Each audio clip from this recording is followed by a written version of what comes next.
Matt here, Hey, how's it going? and I'm curious, what is it that you do here, and how did you get started? Yeah. So my name of my company is called Hero Within. Big ol' H right here. We do sophisticated geek fashion for the modern, Sophisticated. yeah, for the Okay. modern fan.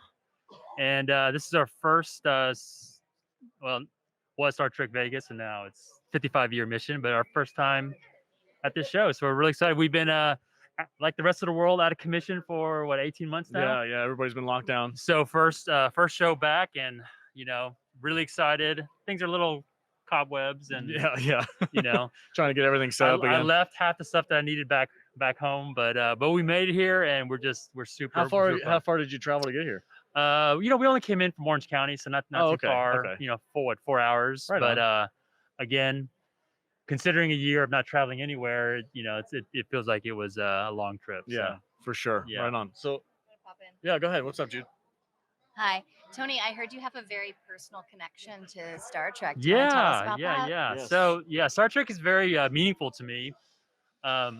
My parents immigrated here from Korea about a year before I was born, and we moved to a small town in Texas. Oh, And okay. so, as you can imagine, Texas back in the day, I was like literally not only the only Asian, but like the only like other in my Mhm. whole community. So because of that, I experienced a lot of, othering, a lot of racism, a lot of, I felt very marginalized. I felt like a misfit. And so because my parents were kind of, typical immigrant Asian parents, they're working all the time and kind of left me to my own devices. And so that kind of led me to pop culture. Okay. And, I really kind of found my comfort in comic books and sci-fi and fantasy and all that. And particularly Star Trek, because at that time when I looked out in sort of the pop culture landscape, there wasn't anyone that looked like me, Yeah. out there. And so when this new show, which at that time it of course had been out for a while, but it was New to you. yeah, new Yeah. to me in reruns, and then back then Star Trek the motion picture was coming out, so it was all this sort of renewed fandom about Star Trek. And as I was looking out, I was like, there was one guy who looked like me, Sulu. Yeah. And he wasn't a martial artist. He wasn't like the computer tech nerd, the stereotypes, all that sort of stuff. Yep. He flew the He was the Enterprise. pilot, Yeah. Yeah.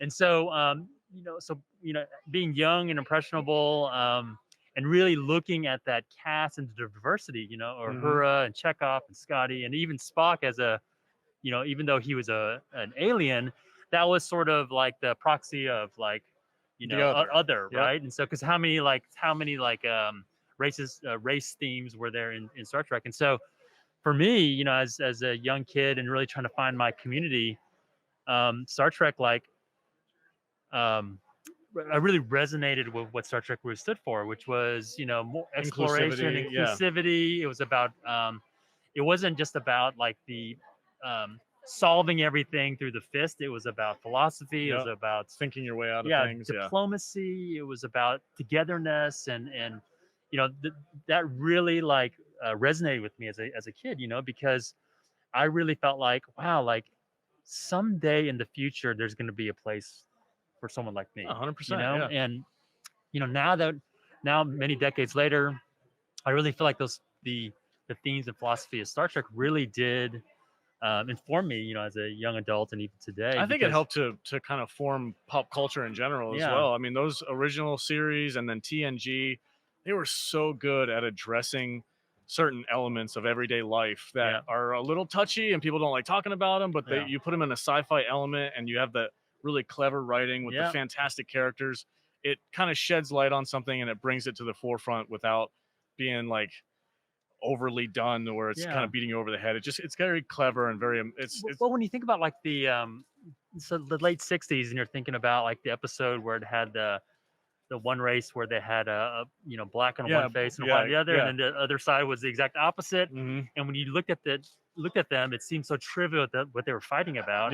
And now it's like literally like 50 years later, and in a lot of ways we're still fighting over the same things. It's unfortunate. And especially over the past year with the pandemic and Black Lives Matters and Stop Asian Hate, and you just like, wow, like we are all the same, and yet we're still just fighting over these trivial Human nature and yeah. tribalism is weird, man. Yeah, But so it's crazy. I think Trekkies in general and people who are fans of pop culture, they have a bit of a different take on the world. When we look at stuff, we're like, what are you guys complaining about? We're all right. good, man. Let's have some fun. Let's talk about nerd culture and stuff. So yeah, it's Star Trek is one of those things that kind of can really connect everybody together. And that's one of the reasons why, as a kid growing up in pop culture and then eventually ended up in conventions and places like San Diego Comic-Con and whatnot, that what I found really beautiful about the community and places like, of course, this convention is that the whole the beauty of conventions and the pop culture community is the more different the better. Like the difference is the beauty of our community, and it's not trying to create this sort of sameness and try to be like we need to be totally identical in what we believe, but the idea is that the more different and weird and the more exotic or whatever, it makes our community even better. So what is it when did you transition into starting doing apparel and start your own company? So tell me that story a little bit. So like you and like many of the people that are online, and for myself, like I always felt like I didn't belong. I always felt like a misfit. I always felt like an outcast on the outsider, not on top of like being Asian, but then also just being into comic books, fantasy, and sci-fi and all that. So back in the day, there was a stereotype of like the nerd who lived in the mother's basement, all that sort of stuff. That stereotype is very much still alive. It is. But now, for all of us young fans, we've all grown into, now we're the artists, the businessmen, the community developers. We're the influencers in culture now today, And I always felt like years ago when I got into conventions and I really was like with our people, I was like, you know what? It's amazing to me how there's so many people who are such great influencers in our culture. And yet when it comes to like really expressing your fandom, our options are like basically like t-shirts and hoodies, and if I was to go into work in a business meeting or go, be interviewed like this or on stage, something like that, I'd have to wear like, a blazer or something nice, but it wouldn't reflect really what I loved, And so I was really frustrated a few years back because I felt like, as a passionate fan, I should feel the freedom to be able to express what I love 24/7, 7 days a week, and in any environment, and not feel like I have to like my fandom was only for nights and weekends. I gotcha. So that's where the sophisticated fan. Yeah, I gotcha. Yeah. So Here Within was launched in 2016. Okay. And we do like blazers and peacoats and jackets, sweaters, dresses, button-down shirts. Nice. The whole thing. It's all like mostly like subtle, sophisticated stuff that you kind of have to look at it twice. So only a fan would kind of know. Yeah. Okay, I got you. Right on. And, so where can the people find your apparel? Is there a website or do you have an Instagram? Sure. Yeah. HereWithinStore.com, or if you look on social under Here Within, you'll find us. I named it Here Within because I felt like again that like as nerds, we all have a hero in all of us waiting to come out. Excellent. And so you can definitely find us. Find us online, and then find us. We're heading to. After this, we're going to Dallas Fan Expo. We're going to New York Comic Con. Okay. San Diego the San Diego Special Edition show in November. So you guys are like globetrotting, huh? Yeah. That's awesome. And then we'll Emerald City in December, and then so on. So it's great to be back at shows and be able to do interviews in person. This is really cool. Instead of Zoom and whatnot. So but yeah, we're grateful to be here, and we're just excited to meet other Trekkies because I've just missed it all. Yeah. I feel the same way, man. I'm really happy that this could still happen. I know the news is constantly bombarding us with information, and it's just like I don't know what to think, but everybody's here. We're all safe. We all got our little bands. We're good to go. Everybody's happy to be here. I think it's just a nice atmosphere to be able to chat with fellow fans. So thank you so much, man. I appreciate it. Yeah. And make sure guys go head over to his website, herewithin.com. Herewithinstore.com. Herewithinstore.com. If you search Here Within, you'll find us. You're fine. Right on, guys. All right, man. Thank you so much. I really appreciate it. All right. Fist bumper. Handshake. There we go. Handshake for you. Right on, buddy. Thank you so much. Yeah.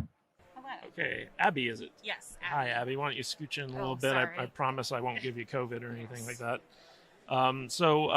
Jude said that you wanted to talk about Star Trek. Yes. And your personal experience with it. Yeah, I mean, I just love Star Trek, and I was raised on Star Trek. My parents both watched the original series. which they can't watch anymore because it's a little hokey, but you can still watch it. yeah. And then so they raised me on Voyager and Deep Space Nine, and My favorite Star Trek, Yes. Deep Space Nine. and reruns of Next Gen. And so I was kind of raised on especially Voyager, because for some reason I was a little bit afraid of Deep Space Nine when I was a kid. It's the darkest of the Yeah. Star Trek. There's an shows. episode where some sort of worm gets into the vents, and Okay. it scared me so much that I couldn't watch it for a while. My Right glasses on. are fogging up. So you're actually at a booth down from where we are, yeah, and I believe we interviewed your My boss, your yes. boss last night, yeah. and he had some very interesting, like this is my history of Star Trek type Yeah. stuff. So, what part has Star Trek played in your life? It was just kind of this foundation almost when I was young, because both my parents are scientists and they really wanted me to like have a science thing to kind of look at and say, oh, that's awesome, rather than, because TV, it can be good, it can be bad. And they wanted something good that was definitely science-based that they could talk to me about. And I mean, now I'm really big into fandom, but when I was young, I didn't even know what that was. But it was still definitely one of my first like fandom. See, I was a Star Wars kid growing up. Yeah. And the reason for that was that my dad was Air Force, and we were stationed in Germany when I was like in kindergarten. Uh-huh. And so the only English language stuff that I could watch as a kid was VHSs that our family in the States would Yeah. send us. And we had this one, I don't know who got it for us, but it was a pirated copy of A New Hope. Oh. And I watched that thing so much that I broke the tape. So growing up, I was like all about Star Wars, and it wasn't until I got back to the States when I discovered Star Trek. And the original series never appealed to me because Yeah. it just looked so 60s. Yeah. And I was an 80s kid. I was like, that's dumb. That's old. That's kind of how I was. Yeah. Yeah. And then when the Next Generation came along, I can remember that, my dad was a big Star Wars fan. And so as a family, we'd get together and we'd watch the Next Generation Yes. when it would premiere every week. Yeah. And it was just something that we did as a family. And I got super into the Next Generation. Yeah. And that was kind of like my jam. And then like all the other series like DS9 and Voyager started coming out. But I loved the Next Generation. And so that was kind of like my Star Trek. Yeah. And as I got older, I came to appreciate Deep Space Nine a lot more. And now that's my favorite Star Trek. But I still have like a connection to all of them. Yeah. Definitely, I was raised like very much on Voyager, but a little bit later, my family, no matter when it was on, we would watch a rerun of Next Generation. And that one is definitely Next Generation is my favorite. Yeah, you would love our host, Alex, because he grew up on Voyager, and that's his jam. And he could probably quote that more. I haven't really watched a whole lot of Voyager. What do you think of the new Star Trek? Well, it depends on which ones you mean. So Discovery and Picard. Yeah, so loved Picard, although I think it was a little less Star Trek than a lot of the like original core Star Trek. What do you think about putting him in an android body that's as old as he was and is going to die in his natural course of life? Don't you think it would have made more sense to put him in a younger android body? Yes. Would have been logical. Yes, exactly. But and then Lower Decks, I just saw the pilot, but I love Lower Decks. I thought it was quite funny. Yeah, my boss really likes it.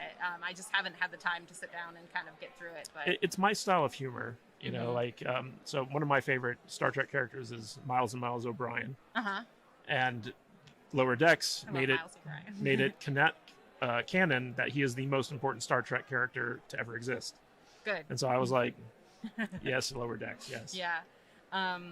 What do you think of Discovery, though? Discovery, so I have not really gotten into it. Tried to watch the first season, and I've heard this from a lot of people that if you can get through the first season, it gets like a lot better and people get a lot more into it.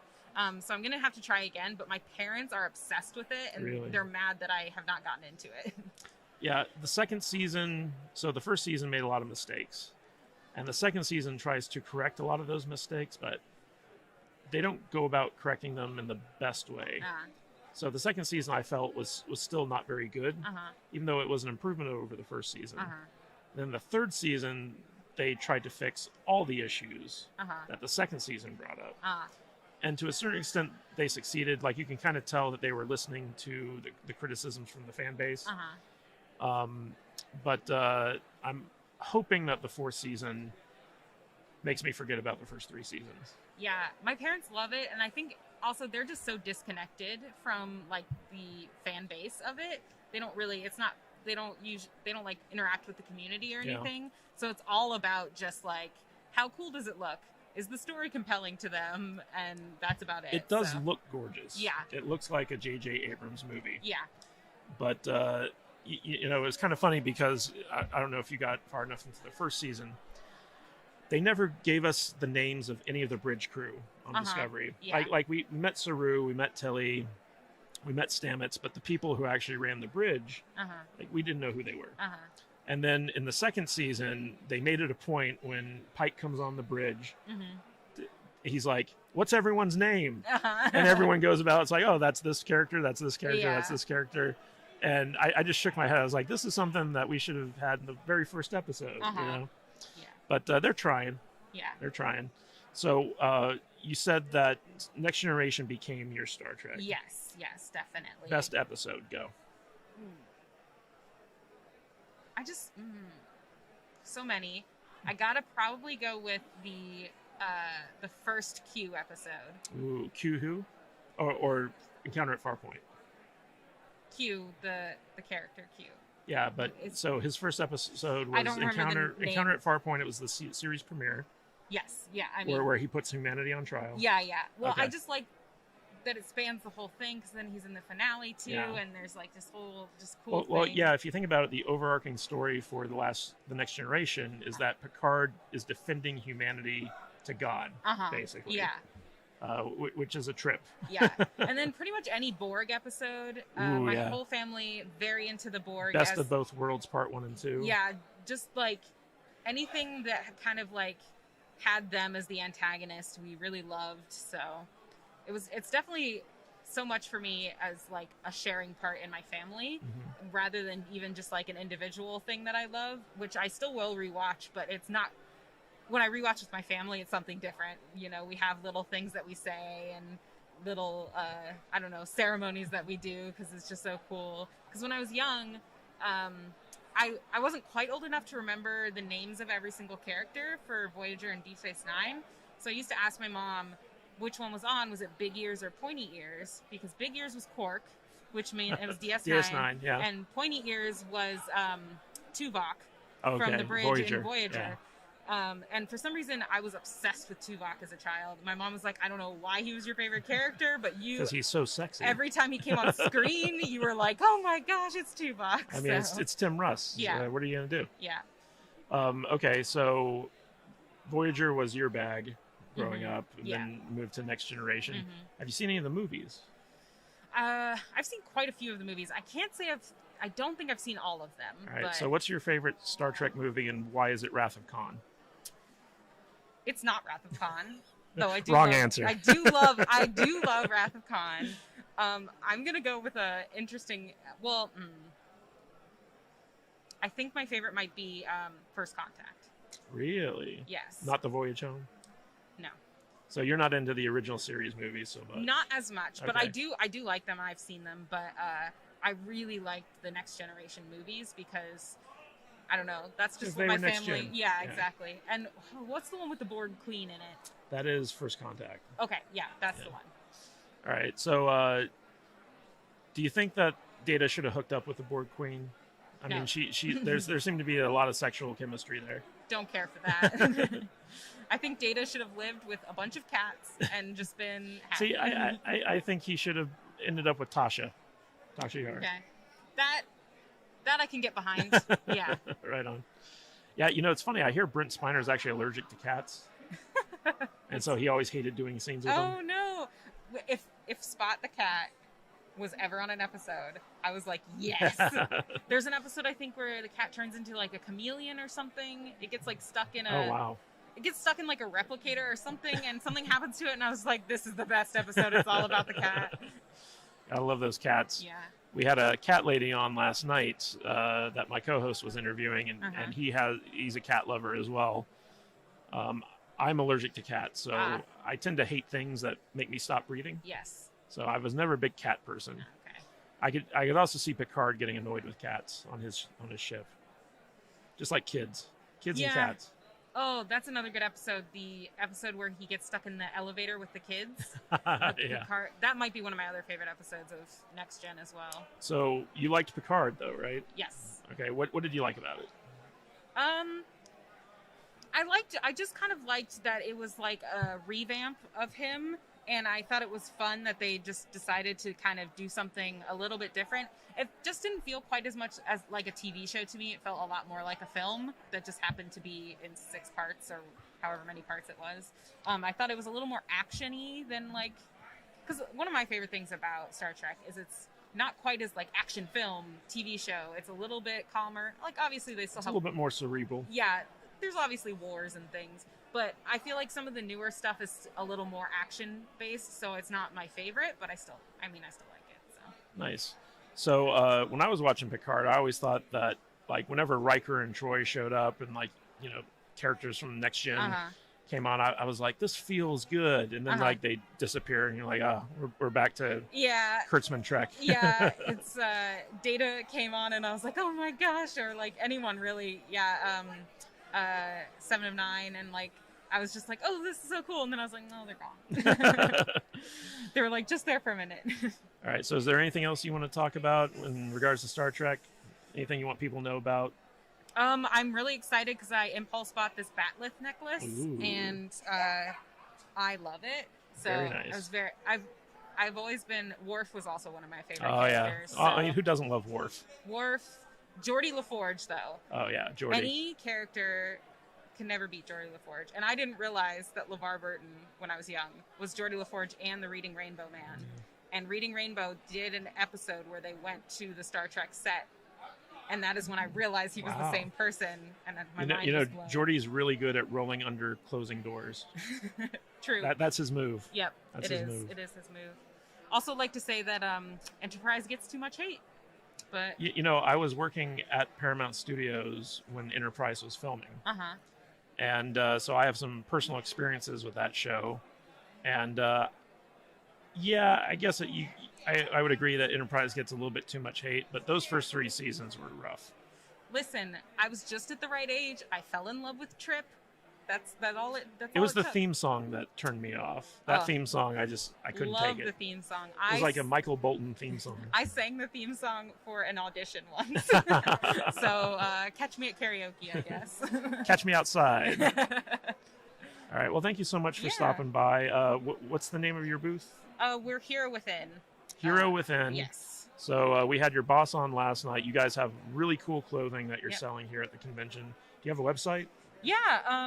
If you just either Google Hero Within or it's herowithinstore.com. herowithinstore.com. Yep.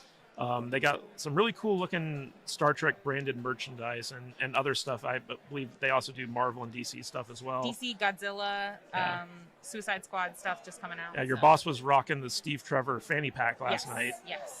So there's nothing wrong with rocking the fanny pack, I don't think. But thank you so much They're for coming coming back into style, baby.